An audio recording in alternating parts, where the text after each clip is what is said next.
வருகின்ற 23ஆம் தேதி இந்திய பிரதமர் அவர்கள் தமிழ்நாடுக்கு வருகை தர இருக்கின்றார்.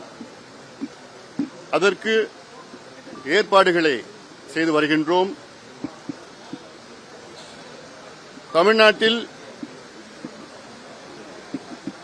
அனைத்து தரப்பு மக்கள்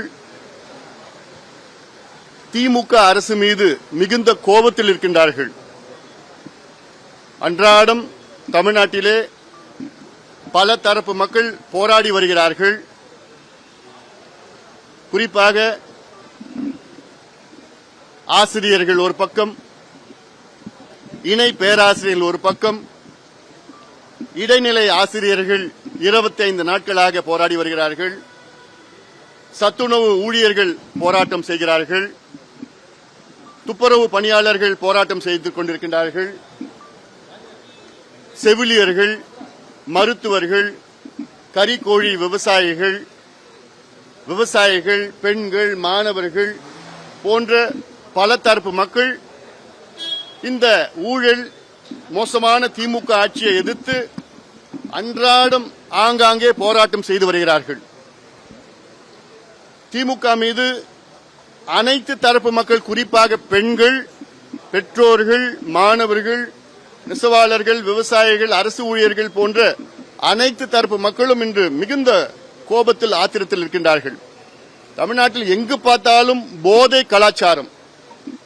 நேற்று கூட திருவள்ளூர் மாவட்டத்தில் கும்மிடிப்பூண்டி அருகிலே, திருத்தணி அருகில் போதை பொருட்களை பயன்படுத்தி கொடூரமான முறையிலே கொலைகள், அன்றாடம் 3-4 கொலைகள் போதை பழக்கத்தால் நடைபெற்றுக் கொண்டிருக்கிறது. ஆனால் முதலமைச்சர் ஸ்டாலின் அவர்களுக்கு அதற்கு சம்பந்தமே இல்லாமல் ஒரு சூழல் இருக்கிறது.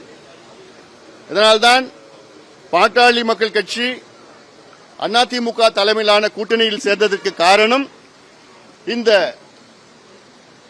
மோசமான திமுக ஆட்சி, மக்கள் விரோத ஆட்சி, விவசாயிகள் எதிரான ஒரு ஆட்சி, பெண்களுக்கு எதிரான ஒரு ஆட்சி, ஊழல் ஆட்சி, திமுக ஆட்சியை அகற்ற வேண்டும் என்ற ஒரே நோக்கத்திற்காகத்தான் நாங்கள் இந்த கூட்டணியில் சேர்ந்திருக்கின்றோம். எங்கள் கூட்டணி மிகப்பெரிய வெற்றி பெறும், உறுதியாக வெற்றி பெறும். இந்த 5 ஆண்டு காலத்திலே திமுக பொய்களை சொல்லி ஆட்சி செய்து கொண்டிருக்கிறார்கள். அதாவது நேற்று கூட ஒரு பொய், சட்டமன்றத்திலே ஆளுநர் உரை. இந்த ஆளுநர் உரையிலே திமுக அரசு அவர்கள் சொன்ன ஒரு பொய், அதாவது ஆளுநர் உரை என்றால் திமுக அரசு கொடுத்ததுதான் ஆளுநர் பேசணும், அது படிக்கணும். அதுல ஒரு பொய் என்னன்னா, தமிழ்நாட்டில் 12,16,000 கோடி தொழில் முதலீடு வந்துவிட்டது என்ற ஒரு மிகப்பெரிய பொய்யை திமுக சொல்லியிருக்கிறது.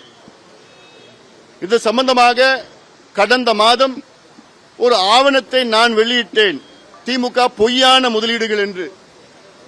அதில் அவர்கள் சொன்ன பொய், கடந்த மாதம் 11,32,000 கோடி முதலீடு வந்துவிட்டது என்றும் 34 லட்சம் பேருக்கு வேலை வாய்ப்பு கிடைத்தது என்றும் சொன்ன பொய்யில் என்னுடைய ஆவணம் வெளியிட்ட பிறகு தொழில்துறை அமைச்சர் அதெல்லாம் அவ்வளவு வரல, 23 விழுக்காடு முதலீடு வந்தது என்று அதையும் பொய் சொல்லியிருக்கின்றார். தமிழ்நாட்டில் இன்று உண்மையான முதலீடு, தொழில் முதலீடு 1 லட்சம் கோடிக்கு குறைவாக. இன்னும் சொல்ல போனால் தமிழ்நாட்டு அமைச்சரவையில் 5 ஆண்டு காலத்திலே 1,66,000 கோடிக்கு தான் அனுமதியை கொடுத்திருக்கிறாங்க. அமைச்சரவையில், கேபினெட்ல மொத்தமா தமிழ்நாட்டில் புரிந்துணர்வு ஒப்பந்தம், மெமராண்டம் ஆஃப் அண்டர்ஸ்டாண்டிங்ல அதுல 9 விழுக்காடு தான் தமிழ்நாட்டில் முதலீடு நடந்திருக்கிறது.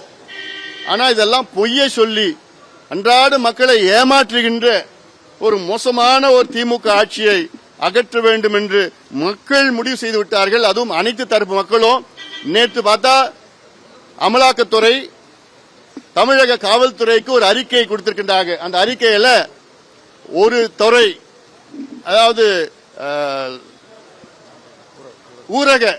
ஊரக வளர்ச்சி துறையில, அதாவது அதிகாரிகளுடைய பணிமாற்றம், டிரான்ஸ்பர்ல 366 கோடி ரூபாய்.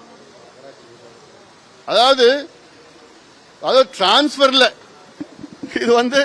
இதுல எவ்வளவு மோசமான அன்றாட ஊழல் நடந்து கொண்டிருக்கிறது. இதே துறையில 888 கோடி ரூபாய் கடந்த மாதம் அமலாக்கத்துறை அங்க தமிழ்நாடு காவல்துறைக்கு அனுப்பியிருக்காங்க அறிக்கை, 250 பக்கம் அறிக்கை. அதனால எந்த நடவடிக்கையும் இல்லை. இந்த அரசு மோசமான, இதுவரைக்கும் தமிழ்நாட்டு வரலாற்றில் இப்படி ஒரு மோசடி அரசு, ஊழல் ஆட்சியை நம்ம இதுவரைக்கும் பார்த்தது கிடையாது. அதனால் இந்த ஆட்சியை தூக்கி எறிய மக்கள் தயார் நிலையில் இருக்கின்றார்கள். இப்போ எங்கள் கூட்டணி மெகா கூட்டணி இன்னும் பல கட்சியில் வர இருக்கிறது.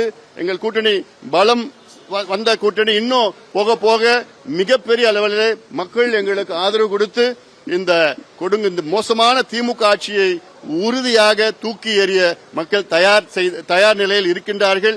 முடிவு செய்துவிட்டார்கள். இன்னும் 2 மாதத்தில் ஆட்சி மாற்றம் தமிழ்நாட்டில் நடக்கும்.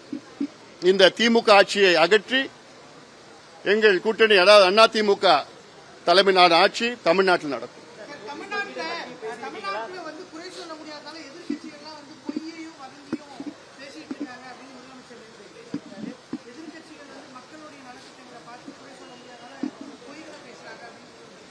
அதாவது என்ன நலத்திட்டம் இங்க செஞ்சிருக்கிறாங்க. அதாவது தமிழ்நாட்டில் 3,89,000 கோடி ரூபாய்க்கு 4 ஆண்டுல கடன் வாங்கியிருக்கிறாங்க. அந்த கடன்ல மூலதன செலவு, கேபிட்டல் இன்வெஸ்ட்மெண்ட் பாத்தீங்கன்னா 1,66,000 கோடி. மீதி இருக்கிற 2,20,000 கோடிக்கு என்ன பண்ணாங்க?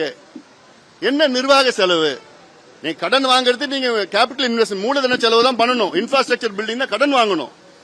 நீங்க வட்டியை கட்டுறதுக்கு கடன் வாங்குறீங்க, கடனை திருப்பி கட்டுறதுக்கு கடன் வாங்குறீங்க, பொங்கலுக்கு 3,000 ரூபாய் கொடுக்கறதுக்கு கடன் வாங்குறீங்க, மாசம் 1,000 ரூபாய் கொடுக்கறதுக்கு கடன் வாங்குறீங்க. இது ஒரு நிர்வாகமா? வெக்கக்கேடுதெல்லாம். நீங்க வரி வருவாய், ரெவன்யூ ரிசீப்ஸ்ல அதுல நீங்க இதெல்லாம் கொடுத்துட்டு போங்க. கடனை வாங்கி தான் கொடுக்கணுமா இதெல்லாம்?